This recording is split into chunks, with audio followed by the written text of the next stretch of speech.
अब आपको एक ब्रेकिंग न्यूज दें कि रूस ने यूक्रेन पर एक और बड़ा हमला कर दिया है। दारुल हुकूमत कीव में बैलिस्टिक मिसाइलों की बरसात की गई है, जिसमें अब तक इत्तलात के मुताबिक 4 अफराद हलाक और 23 जख्मी हो चुके हैं और हमले में बैलिस्टिक और हाइपरसोनिक मिसाइल भी इस्तेमाल किए जाने के इत्तलात हैं। तो ये ताज़ा तरीन खबर हम आपको दे रहे हैं। हमले के खौफनाक मनाजिर भी आप समा की स्क्रीन पर देख सकते हैं। रूस और यूक्रेन जंग 4 साल से जारी है, जो कि खत्म होने का नाम ही नहीं ले रही। और इसमें बीच में कुछ डेवलपमेंट सामने आई थी, कुछ इस हवाले से अब जाहिर सी बात है ये इनिशिएट किया गया था ये मामला कि किसी तरीके से ये जंग रुक जाए। अमेरिकी सदर डोनाल्ड ट्रंप ने भी इस हवाले से बात की थी, लेकिन जो अब हम देख रहे हैं सिचुएशन वो उसके बिल्कुल बरक्स है। तो एक बड़ी खबर ये है कि रूस ने यूक्रेन पर एक और बड़ा हमला कर दिया है और दारुल हुकूमत कीव में बैलिस्टिक मिसाइलों की बरसात की गई है, जिसमें अब तक इत्तलात के मुताबिक 4 अफराद हलाक हुए हैं, 23 जख्मी हो चुके हैं। हमले में बैलिस्टिक और हाइपरसोनिक मिसाइल भी इस्तेमाल किए जाने के इत्तलात हैं। तो ये एक बहुत रीसेंट अपडेट्स हैं। जैसे जैसे हमें इस हवाले से जो इत्तलात मौसूल हो रही है, अब समा के नाज़रीन को दिखा रहे हैं और हमले के जो खौफनाक मनाजिर हैं वो भी आप समा की स्क्रीन पर देख सकते हैं। आप ये देख सकते हैं किस हद तक जो शोले हैं वो बुलंद होते हुए नजर आ रहे हैं। ये इस बात की अक्कासी कर रहे हैं कि ये जो हमला था वो कितनी इंटेंसिटी से किया गया था, क्योंकि हाइपरसोनिक मिसाइलों का बाकायदा तौर पर इसमें इस्तेमाल किया गया है। रूस और यूक्रेन जंग 4 साल से जारी है, जो हम देख रहे हैं कि खत्म होने का नाम ही नहीं ले रही है। इट्स बीन 4 years और रूस ने कीव पर बैलिस्टिक मिसाइल बरसा दिए हैं। 4 अफराद हलाक हुए हैं, 23 के जख्मी होने की इत्तलात अभी तक हमें मौसूल हो रही है। और जो इस हवाले से मजीद डिटेल सामने आ रही है वो ये आ रही है कि हाइपरसोनिक मिसाइल्स का बाकायदा तौर पर इस्तेमाल किया गया इन हमलों में। बिल्कुल ऐसा ही है, वो मनाजिर है जो कि आप समा की स्क्रीन पर खुद देख सकते हैं कि किस तरह से ये जो शोले हैं आग के वो बुलंद हो रहे हैं, धुएं के बादल हैं जो कि हर तरफ दिखाई दे रहे हैं। और यकीनी तौर पर बड़ा हमला है ये। हमले में बैलिस्टिक और हाइपरसोनिक मिसाइल इस्तेमाल किए गए हैं। और इस हवाले से आपको ये भी बताते चलें कि 4 साल से ये जंग जारी है, जो कि अभी तक किसी नतीजे पर नहीं पहुंची और ख़त्म होने का नाम नहीं ले रही है। तो ये तो है सिचुएशन जो कि हमने आपसे शेयर की। इस हवाले से मजीद भी हमारे पास जैसे जैसे अपडेट्स आती रहेंगे वो हम आपसे गाहे बगाहे शेयर करते रहेंगे। हाँ, तो ये तो हो गया ना रूस और यूक्रेन का मामला। अब एक और मामला है, जाहिर सी बात है, जिसमें इस वक्त पूरी दुनिया, पूरा खित्ता ही फंसा हुआ है उस दलदल में। वो है जी अमेरिका ईरान का मामला। अब अमेरिकी सदर डोनाल्ड ट्रंप ने ईरान के खिलाफ तबाहकुन मौशी पाबंदियों का ऐलान कर दिया।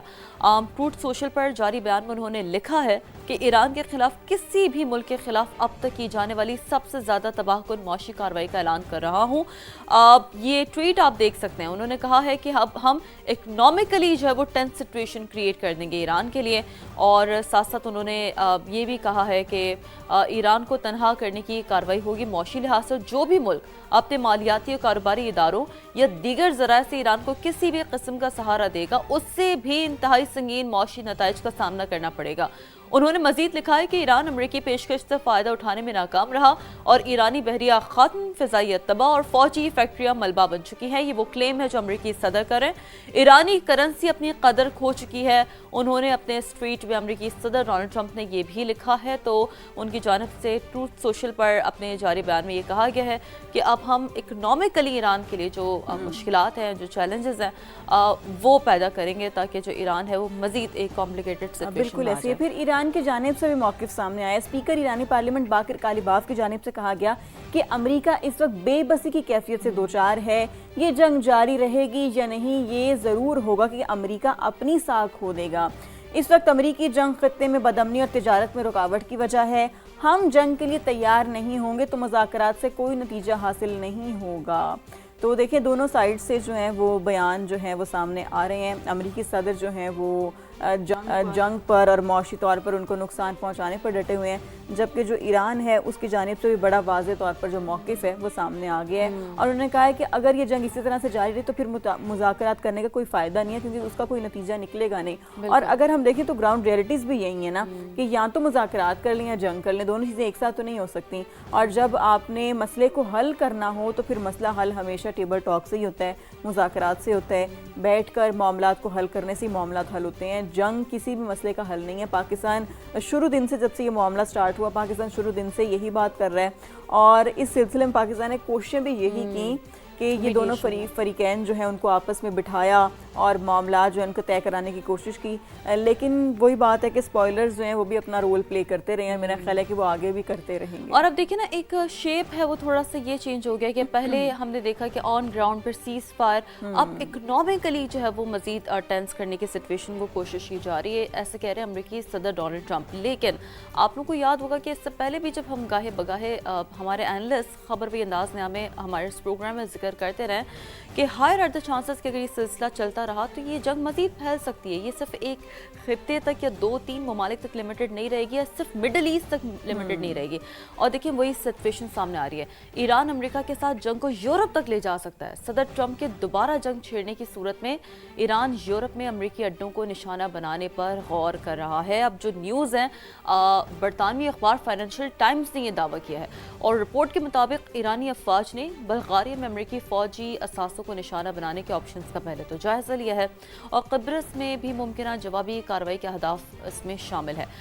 मार्च में भी क़ब्रिस में एक आपको याद होगा कि बरतानवी फौजी अड्डे पर ड्रोन हमला किया गया था।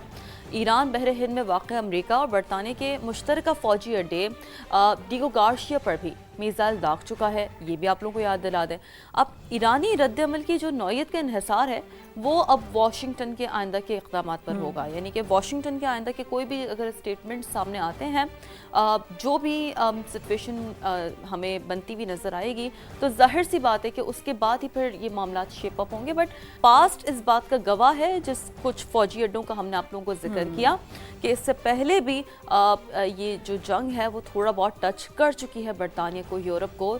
तो खुदा न खास्ता ऑलरेडी कुछ ममालिक तो अब हम देख रहे हैं कि गल्फ हो, मिडल ईस्ट, तो इस ऑलरेडी टेंस सिचुएशन में है। खुदा न खास्ता कि ये सिलसिला यूरोप तक भी फैले, लेकिन इसका सारा का सारा इन्हिसार एज वी अर्लियर मेंशन कि वाशिंगटन पे होगा और अमेरिकी बिल्कुल ऐसे ही, क्योंकि जब तक वो कोई एक्शन नहीं करेंगे, जब तक वो खुद हमला नहीं करेंगे, मेरा नहीं ख्याल कि ईरान जो है वो खुद से कुछ भी करेगा। रिटेलिएशन तभी होती है जब दोनों फरीकैन, जब एक्शन होता है तो फिर उसका रिएक्शन होता है। सो बहरहाल हम उम्मीद यही करते हैं कि मामलात खुश उसलूबी से तय हों और जो है ना ये जंग ना हो, क्योंकि जंग किसी मसले का हल नहीं है। बात करेंगे बहुत ही अहम केस के हवाले से जिसमें एक और अहम पेशरफ्त हुई है। कराची में नौजवान ताजिर मीर रजा के वालिदैन ने वज़ीर आला सिंध से तहकीकात की निगरानी का मुतालबा कर दिया है। वकील जिब्रान नासिर ने मुराद अली शाह को खत लिख दिया जिसमें DIG ईस्ट समेत 9 अफसरान को मुअत्तल करने का भी मुतालबा किया गया है। खत में कहा गया कि नई तफ्तीशी टीम भी नए शवाहिद तलाश करने के बजाय खुदकुशी के मौक़िफ़ को बरकरार रखने पर तवज्जो दे रही है।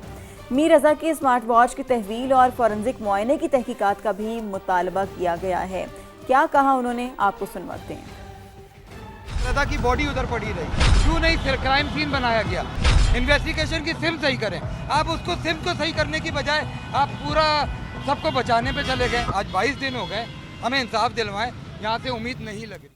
और अब जिक्र हमारे हीरो का, हमारा फख्र, पाक फज़ई के बहादुर सपूत पायलट ऑफिसर राशिद मिन्हास शहीद का आज 55वां यौम शहादत है। चलिए जी, अब खेलों के मैदान का रुख कर लेते हैं। तो पाकिस्तान हॉकी वर्ल्ड कप की दौड़ से बाहर हो गया। भारत ने पाकिस्तान को 5-3 से हराकर नॉकआउट कर दिया। कौमी टीम 8 साल बाद वर्ल्ड कप में वापसी को यादगार ना बना कितना अनफॉर्चुनेट है, हमारा कौमी खेल है उसमें ये परफॉर्मेंस का मुजाहरा किया गया। क्रिकेट के मैदान की बात कर लेते हैं जनाब। लीड्स टेस्ट का पहला दिन इंग्लिश बॉलर्स के नाम। कौमी टीम पहली इनिंग्स में 171 पर ही आउट हो गई। रॉबिन्सन और जोश टोंग ने 5-5 विकेटें हासिल की। खेल के अख्ताम तक मेजबान टीम के 2 विकेटों पर 112 रन वो बना चुके थे।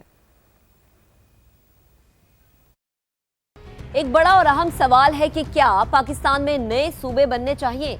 इस हवाले से समा ने समा पोल का आगाज किया है। आप अपनी राय का इजहार हमारे व्हाट्सएप नंबर के जरिए भी कर सकते हैं। इसके अलावा QR कोड को भी स्कैन कर सकते हैं। वो किस तरीके से, मैं आपको दिखाती हूँ। अब इस QR कोड को स्कैन करने के बाद मेरे मोबाइल पर एक नया टैब खुल गया है और इस टैब पर आ रहा है समा पोल। एक बड़ा सवाल है कि क्या पाकिस्तान में नए सूबे बनने चाहिए, हाँ या ना की ऑप्शन मौजूद है। आपकी क्या राय है? आप इस ऑप्शन को चूज कर सकते हैं और अपनी राय के जरिए हमें आगाह कर सकते हैं। तो ज़रूर इस पोल के ज़रिए जो अपनी राय है उसका इजहार करें, क्योंकि जाहिर सी बात है आपकी राय बड़ी मैटर करती है।